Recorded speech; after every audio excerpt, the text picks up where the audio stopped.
जनाब इज़ार अस्वी साहब से जाकर उन पे घर के मुलाकात की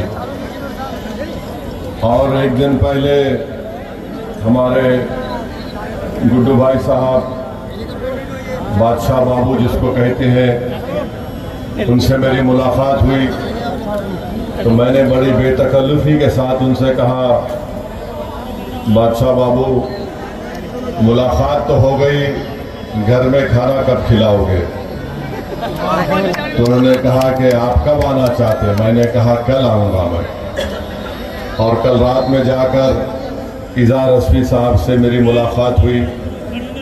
मैं उनको अपने गले से लगाया, उन्होंने मुझे अपने सीने से लगाया। हम दो भाई आपस में मिल लिए।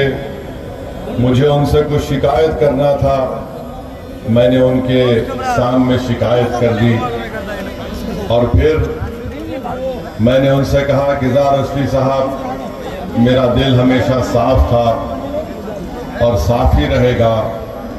मुझे शिकायत जो करना था मैंने आपसे कर ली, मगर मैंने उनको जो कहा आपसे भी कह रहा हूं, मेरे भाई, जो जालिम होता है वो जुल्म करता है और जुल्म करने के तरीके कोई मारता है, कोई पीटता है।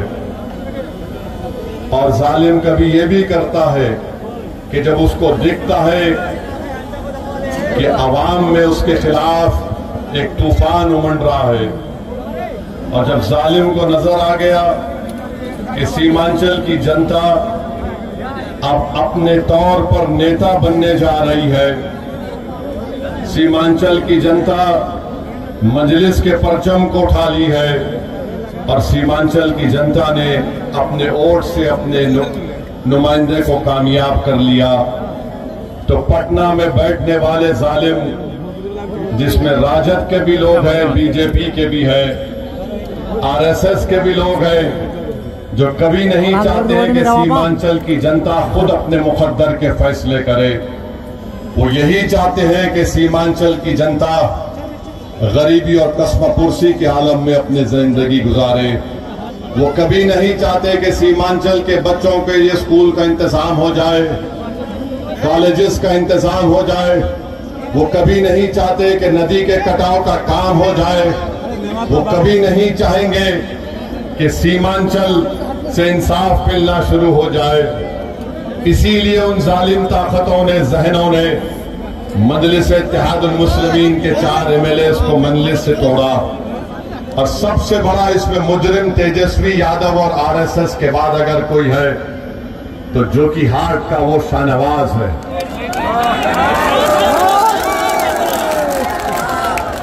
इसने पैसे लिए और बदनाम किया इज़ार अस्वी साहब को। ये मिनिस्टर बन गया और बदनाम किया सीमांचल की जनता को।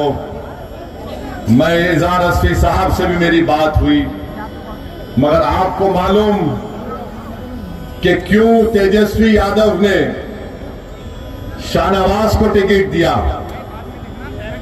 और इज़ार अस्वी साहब को क्यों नहीं दिया, रुकनुद्दीन को क्यों नहीं दिया, अंजर नईमी को क्यों नहीं दिया, और यहां से ऐसे आदमी को टिकट दिया जो बीजेपी के साथ था, जो बीजेपी के साथ था। सुनो, जो बीजेपी के साथ उस वक्त था जब CAA का कानून बनाया गया, जिसमें मजहब के नाम पर कानून मोदी ने बनाया, तो ये मास्टर मौजूद। ट्रिपल तलाक का गलत कानून शरीयत के खिलाफ बनाया गया, ये मौजूद। बुलडोजर चला, लोग के घर तोड़े गए, पूरे भारत में नफरत की फिजा पैदा कर दी गई, तब भी मास्टर मौजूद जेडीयू में बीजेपी के साथ। तो क्यों दिया मास्टर को यहां पर और क्यों दिया शाहनवाज को जो कि हाट में, और इन तीनों को क्यों नहीं दिया? मैं बताता हूं, सुनो। क्योंकि तेजस्वी ने देखा कि इज़ार अस्वी में जहर नहीं है, इजहार असवी में जहर नहीं है। तो तेजस्वी ने महसूस किया कि ज्यादा जहर सबसे ज्यादा अगर किसी में है तो उस शख्स में है जो बीजेपी के साथ था। समझा आपने? जिसके पास ज्यादा जहर था तो जहरीले को टिकट दिया, और जिसके पास कोई जहर नहीं था उसको धोखा देकर खंजर मार दिया। शाहनवाज के पास बहुत जहर था तो कहा तू मेरा जानशीन है, तू मेरे साथ रहेगा। यानी इबलीस भी यही देखता है। इबलीस किसको चुनता है? अपना एजेंट, जो निफाक पैदा करता है, जो इत्तेहाद को तोड़ता है। तो इसीलिए यहां से मास्टर को दिया, वहां से शाहनवाज को दिया, और इजहार असवी को जाना कि नहीं, ये इसके दिल में आज भी मजलिस से मोहब्बत है। ये सीमांचल का तलब लेकर जीता है। ये कोचा दामन में दलालों को हुकूमत करने नहीं दिया, ये मजलिस को छोड़ा, मगर इजहार असवी ने कोचा दामन में दलालों की हुकूमत को बंद कर दिया, दलालों को भगा दिया। तो तेजस्वी ने सोचा कि अब कोचा दामन से मोदी के चेले को लाकर टिकट दिया जाएगा ताकि मोदी का भी काम हो और फिर दलालों का राज दोबारा कोचा दामन में आ जाए। बचाओ बताओ कोचा दामन की जनता, बताओ बिलासपुर की जनता, तुम दलालों को साथ दोगे या तुम एक साफ सुथरे नौजवान का साथ दोगे? आपको फैसला करना। आप दलालों का साथ तो नहीं देंगे ना? अगर नहीं देंगे तो फिर याद रखो, पूरी ताकत के साथ आपको 11 तारीख के दिन अपना वोट डालना पड़ेगा। आप जहर को खत्म करोगे या जहर का इजाफा करोगे? आप जो जिंदगी मोदी के साथ गुजार दिया बीजेपी में, उसका साथ दोगे? किसका साथ दोगे आप बताओ? गुड्डू बाबू खड़े हुए हैं, इनका वीडियो देखा मैं, ये अपने परिवार के साथ रो रहे थे। देखकर मैं भी जज्बाती हो गया कि तेजस्वी को जरूरत थी इजहार असवी की इस्तेमाल करके खंजर मारकर छोड़ दिया।